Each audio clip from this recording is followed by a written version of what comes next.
औरंगजेब की कब्र तोड़ने की कोई जरूरत नहीं है, आप उस पर शौचालय बनवा दो। स्वच्छ भारत मिशन चल रहा है, हम आजकल पूरी तरह से अपने इकोसिस्टम को लेकर बहुत जागरूक हैं, तो ऐसी जगहें तो बननी चाहिए देश में।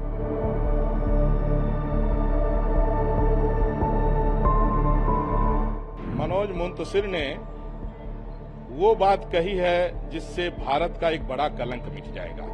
ऐसे आक्रांताओं को भारत में उसके कब्र की क्या आवश्यकता है? वहाँ तो शौचालय बनना चाहिए, वहाँ तो लवशंका करने का जगह बनना चाहिए। ऐसे आक्रांताओं को भारत में किसी प्रकार का कोई जगह नहीं देना चाहिए।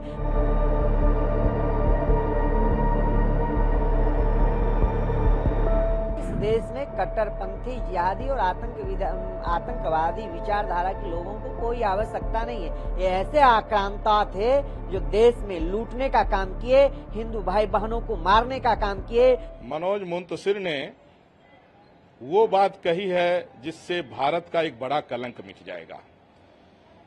औरंगजेब सिखों के 7वें गुरु का कत्ल किया था। औरंगजेब ने छत्रपति संभाजी महाराज को 40 दिन तड़पा करके मारा था और औरंगजेब ने अपने खुद के भाई की गर्दन काट करके अपने बाप को भेंट कर दिया था।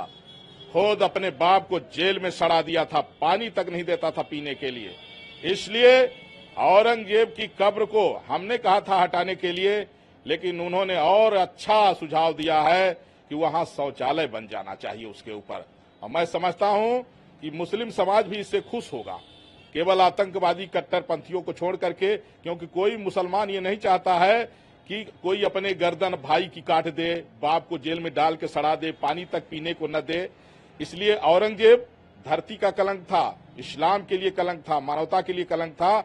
उसकी कब्र पर अगर शौचालय बनेगी तो निश्चित रूप से हम आर्थिक सहयोग भी करेंगे और उद्घाटन मैं ही करूंगा। लोगों को ये नहीं पता है कि इंसानियत सबसे बड़ी चीज है, मानवता सबसे बड़ी चीज है।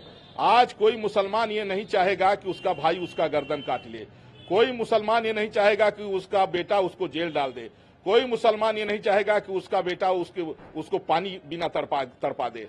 तो इसलिए औरंगजेब मुसलमानों के लिए कलंक था, सनातनियों के लिए कलंक था, धरती का कलंक था। और आतंकवादी भी इतना क्रूर नहीं हो सकता है जितना क्रूर औरंगजेब था।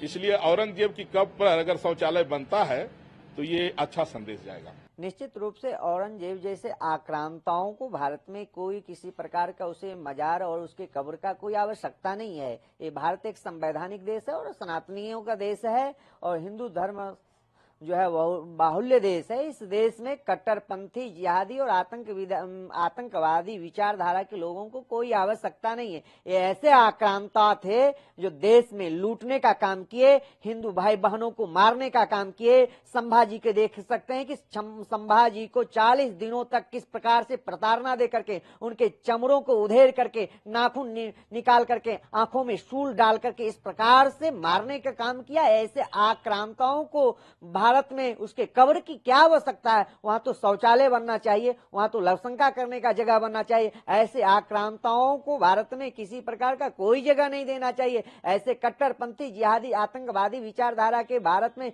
कोई आवश्यकता नहीं है। आप देख सकते हैं भव्य दिव्य ऐतिहासिक जहां भगवान का राम मंदिर बना, वहां पे कुछ ऐसे दूषित विचारधारा के लोग थे कि कह रहे थे वहां शौचालय बना दीजिए, वहां कह रहे थे अस्पताल बना दीजिए, वहां कह रहे थे कि उनके जो है मंदिर की क्या आवश्यकता है, मंदिरों से कोई रोजगार मिलता। मैं उनको भी चेतावनी देना चाहता हूं कि मंदिरों से लाखों लोगों को रोजगार मिलता है। अगर तुझे चश्मा की आवश्यकता है, ता करके वो चश्मा लगा करके अयोध्या में भव्य ऐतिहासिक मंदिर देख करके लाखों लोगों को रोजगार को देख सकते हो कि कैसे वो अपने आप को जीवन यापन और परिवार का भरण पोषण करता है। मगर बराबर आक्रांता जो देश में लूटने का काम किया, देश में हाय हत्या करने का काम किया, देश में बर्बरता पूर्वक बहन बेटियों को इज्जत आबरू लूटने का काम किया, यहाँ तक कि सावा मन चोटी काटने के बाद, सावा मन जनेऊ उतारने के बाद भोजन करता था। वो यहाँ तक के छोड़ दीजिए जो अपने बाप को जल तक नहीं दे पाया, कैद में बंद कर दिया, अपने भाई को भी जो है सर धड़ से अलग कर दिया। और ऐसे तेज बहादुर जो देश के लिए, राष्ट्र के लिए, सनातन के लिए काम करते थे,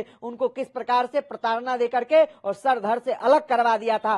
संभाजी को देख सकते थे कि 40 दिनों को प्रताड़ना दे करके काटने का काम किया था, मारने का काम किया था। ऐसे आक्रांतों को भारत में कोई आवश्यकता नहीं है। उसके मजार की कोई, कब्र की कोई आवश्यकता नहीं, वहां तो शौचालय बनना चाहिए। न्यूज नेशन अब व्हाट्सएप पर खबरों के ताजा अपडेट के लिए न्यूज नेशन के इस क्यूआर कोड को स्कैन करें